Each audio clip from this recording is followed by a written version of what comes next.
Assalamualaikum warahmatullahi wabarakatuh. Perkenalkan, nama saya Berliana Agustina. Saya dari kelas SIBI 19 reguler. Di sini saya akan menjelaskan tentang tugas UTS Big Data Analytics Part 3. Yang pertama, kita diminta untuk mencari sebuah dataset dengan format CSV dari kaggle.com yang memiliki minimal 10 kolom dan 10.000 instance atau baris data. Kita langsung saja ke Google, lalu kita cari kaggle.com. Ini adalah menu utama atau tampilan dari kaggle.com-nya. Kita langsung ke menu dataset.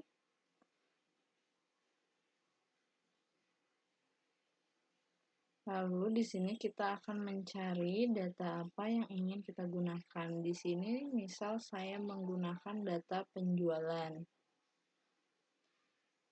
Ini adalah beberapa dataset penjualannya. Saya memilih dataset penjualan. Di sini kita langsung download datanya karena saya sudah mendownload dan memiliki dataset, jadi saya tidak perlu lagi mendownload. Lalu kita akan ke Anaconda Pro.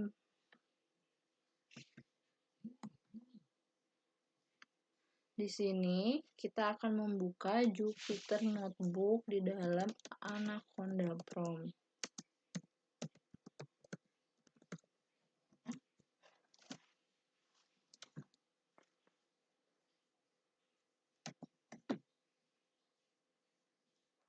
Ini adalah tampilan utama dari Jupyter Notebook. Yang pertama, kita harus memiliki folder atau membuat folder terlebih dahulu. Di sini saya sudah membuat folder dengan nama latihan BDA. Lalu dataset yang sudah kita download kita letakkan di dalam folder latihan BDA. Di sini saya menggunakan dataset flagged-larger.csv. Ini adalah tugas yang sudah saya kerjakan. Di sini kita kernel terlebih dahulu, kita pilih restart and clear output.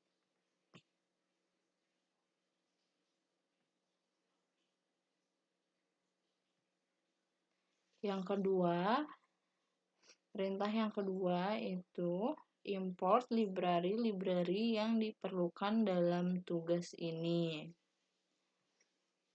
Di sini kita akan import library yang dibutuhkan. Saya menggunakan FinSpark. Langsung saja kita run. Lalu kita import modul yang dibutuhkan atau diperlukan.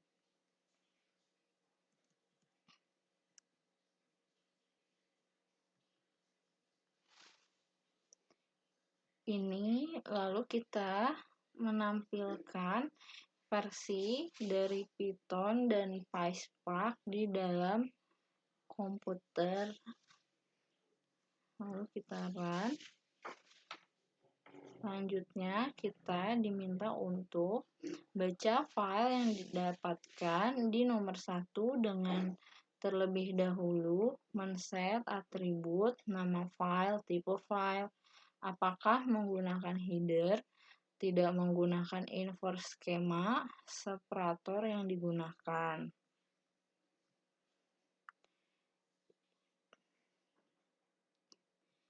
Ini adalah script untuk membaca dataset yang digunakan mulai dari file location, file type, invert schema, first row is header, and delimiter.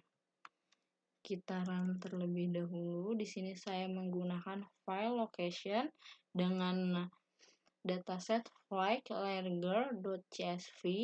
file tipenya CSV, invert schema false, first row is header true, dan delimiter menggunakan koma.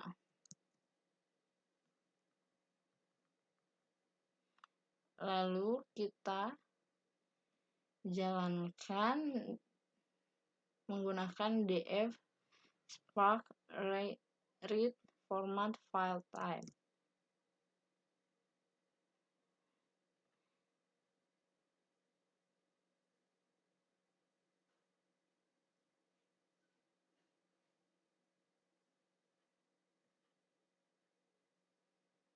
Sambil menunggu, kita lanjut ke nomor 4.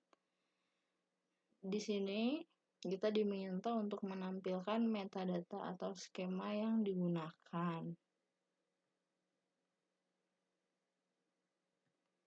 Df print skema itu perintah untuk menampilkan skema yang digunakan.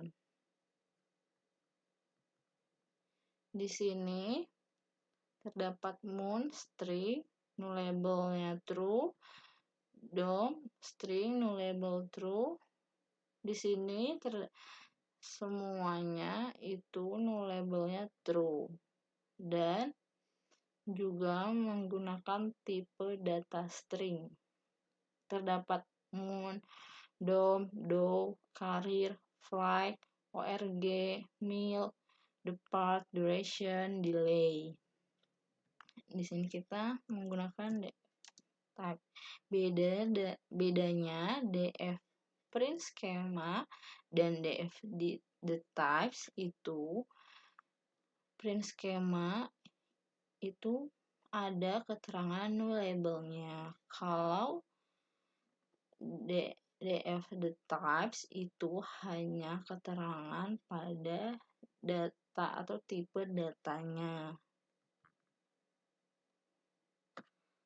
Selanjutnya, tampilkan jumlah instance. Ini adalah script di mana kita meminta untuk menampilkan jumlah instance pada dataset yang digunakan. Di sini terdapat keterangan yaitu jumlah total rekaman dalam kumpulan data film adalah 275.000. Lalu selanjutnya, tampilkan semua kolom dan berikan penjelasan data apa yang disimpan dalam setiap kolom yang digunakan. Ini adalah perintah atau script di mana kita perintahkan untuk menampilkan semua kolom. Di sini terdapat moon, dom, do, career, flight, org, mil, depart, duration, delay. Kita akan membuka dokumen dari flight logger. Di sini moon itu adalah bulannya, kalau dome itu adalah kode-kode di mana di pesawatnya. Flight di sini adalah nama-nama atau pesawat atau kode-kode pesawatnya. Terdapat ORD, JFK, SJC, LGA, dan sebagainya.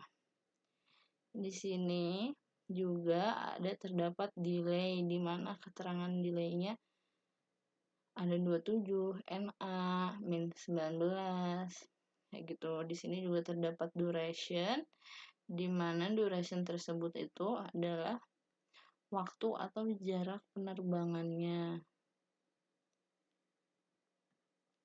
Oke, selanjutnya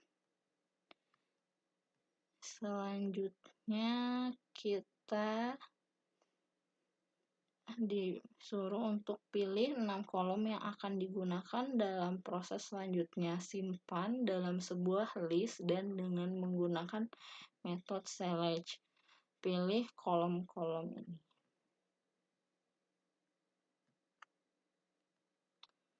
Selanjutnya, ini adalah script di mana kita akan mengambil atau hanya menyimpan 6 kolom saja. Di sini saya memilih moon, career, flight, depart, duration, dan delay. Langsung saja kita run. Nah, di sini sudah jelas. Ada moon, career, flight, depart, duration, delay yang tersimpan.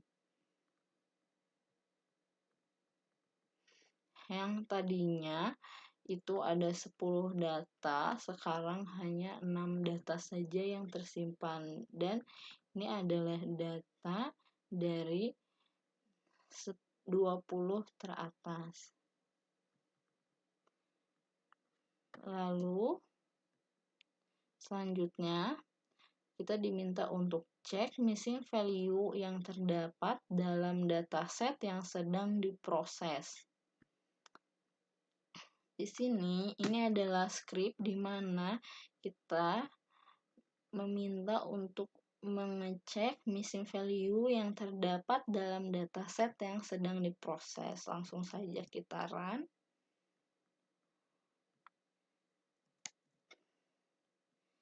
Di sini terdapat 0 missing value. Tandanya tidak ada missing value di dalam dataset.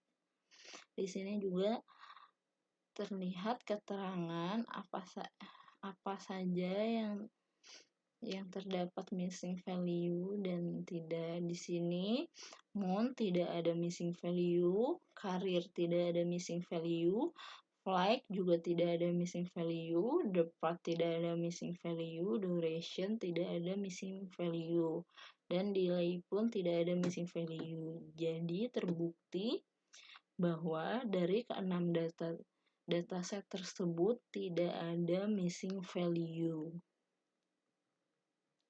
Nah, selanjutnya kita diminta untuk casting atau ubah tipe data yang digunakan di setiap kolom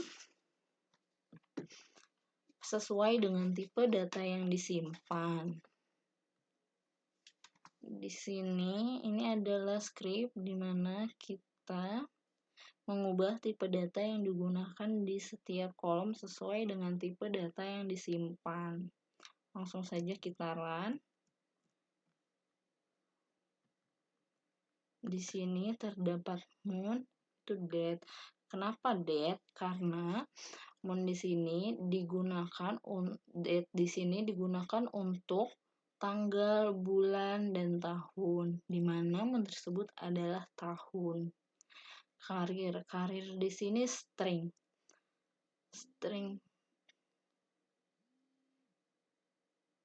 ini adalah data yang berupa kata. Dan flag di sini in.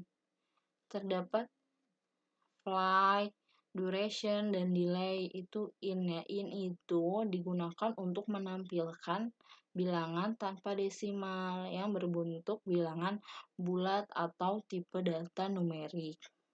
Dan float di sini hanya depart itu float itu digunakan untuk angka pecahan, sedangkan string itu digunakan untuk angka string itu digunakan untuk kata atau kalimat.